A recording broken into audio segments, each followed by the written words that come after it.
अच्छा जी, अब देखें हमने कैलकुलेट करना है electric field due to dipole. मतलब हमने एक डायपोल कंसीडर किया जो कि आपको यहाँ पर इस फिगर में नज़र आ रहा है, ये वाला।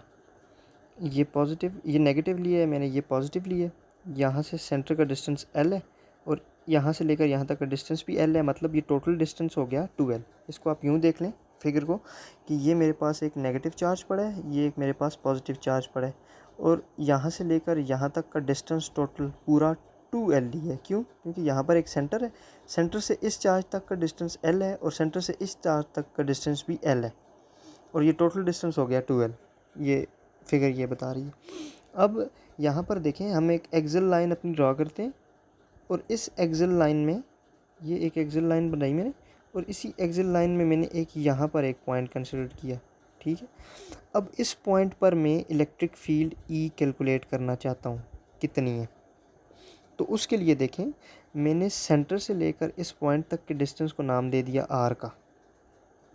अब आगे देखें तो यहाँ पर एक चीज़ देखें, पहले तो मैं कैलकुलेट करना चाह रहा हूँ कि ये पॉजिटिव चार्ज जो है ये वाला, यहाँ से लेकर ये पॉजिटिव चार्ज इस पॉइंट तक ये इस पॉइंट पे अपनी इलेक्ट्रिक फील्ड जनरेट करता है।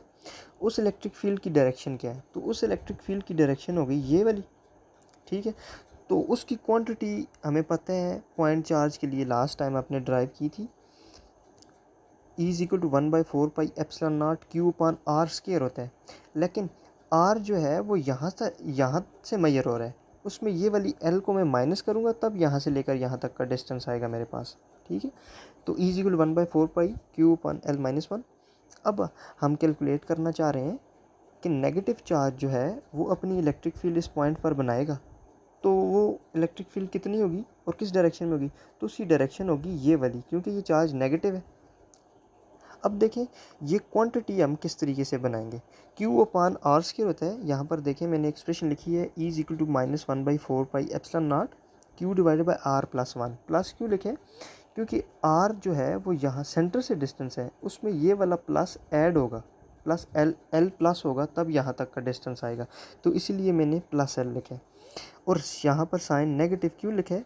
क्योंकि नेगेटिव साइन इलेक्ट्रिक फील्ड बता रहा है कि इलेक्ट्रिक फील्ड की डायरेक्शन यहाँ पर अपोजिट है। अब हम नेट इलेक्ट्रिक फील्ड को कैलकुलेट करना चाह रहे हैं, तो net electric field is equal to electric field इस डायरेक्शन में प्लस इलेक्ट्रिक फील्ड इस डायरेक्शन में। हम देखते हैं अगर ये इनका नेट इफेक्ट कितना आएगा।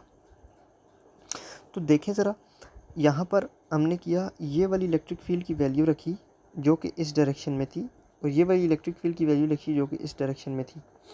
अब इसमें देखें Q डिवाइडेड बाई 4πε0 कॉमन है, तो मैंने कॉमन ले लिया, और अंदर जो टर्म बची 1/r minus L whole square minus 1/r plus L whole square, ये वाली टर्म्स अंदर बच गई।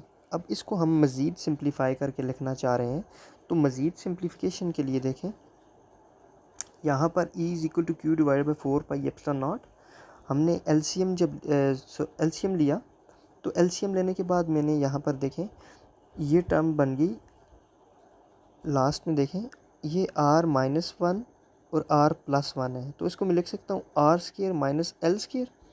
इसी जगह मैंने लिखा है r² माइनस L², और ऊपर जो होल स्क्वायर पहले से ऑलरेडी मौजूद था। तो ये एलसीएम लेने के बाद मेरे पास बन गया r² प्लस, ऊपर मैंने फार्मूले खोले, ये a प्लस बी का फार्मूला बन गया, ये a माइनस बी का फार्मूला बन गया, तो ये बना r² plus L² plus 2rl minus ये टर्म, और दूसरा a माइनस बी का formula r² plus L² minus 2rl। अब इसको अगर आप खोलेंगे तो ये r² से कैंसिल, ये L² से कैंसिल, तो we are left with E is equal to Q divided by 4πε0 4rl r² minus L²। अब एक चीज़ देखें, इस r के रिस्पेक्ट से L अगर आप फिगर में गौर करेंगे तो ये इस r के रिस्पेक्ट से L बहुत छोटा है, क्योंकि L जो है दो चार्जेस के दरमियान सेंटर है, और वो एक बहुत छोटी क्वांटिटी है, इसलिए हम इस L को नेगलेक्ट करते हैं। जब हम इस L को नेगलेक्ट करते हैं तो देखें ये r² का ऑलरेडी स्क्वायर लेंगे तो ये r की पावर 4 बन जाएगा, और ऊपर वाले r से ये चीज़ कैंसिल, ये r इससे कैंसिल हो जाएगा, r की पावर 4, और मेरे पास जो टर्म बची वो 4QL डिवाइडेड बाई 4πε0r³। अब देखें यहाँ पर लास्ट टाइम में हमने एक चीज़ बताई थी 2QL, इस 2QL को मैंने नाम दिया था इलेक्ट्रिक डायपोल मोमेंट। तो यहाँ से 2QL कॉमन लें, which is equal to P, तो इलेक्ट्रिक फील्ड की वैल्यू आ गई E is equal to 4P divided by 4πε0r³।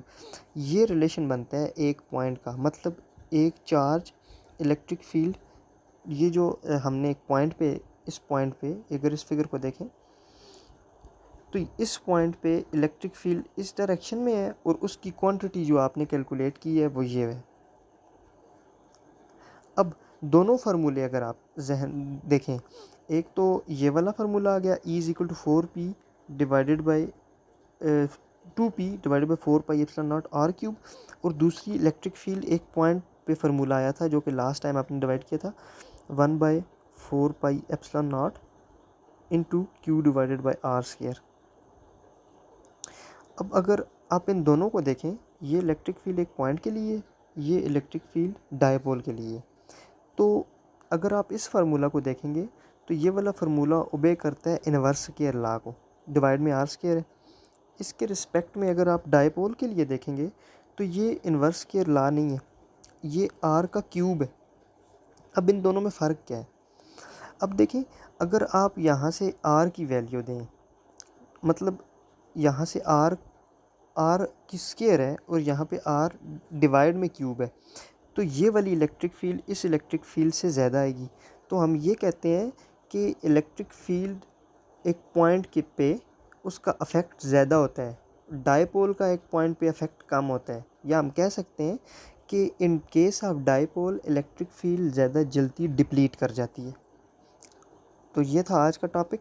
I hope कि आपको इसमें पॉइंट्स क्लियर होंगे। अगर फिर भी कोई इशू है तो आप डिस्कस कर सकते हैं जी। Thank you. अल्लाह हाफ़िज़।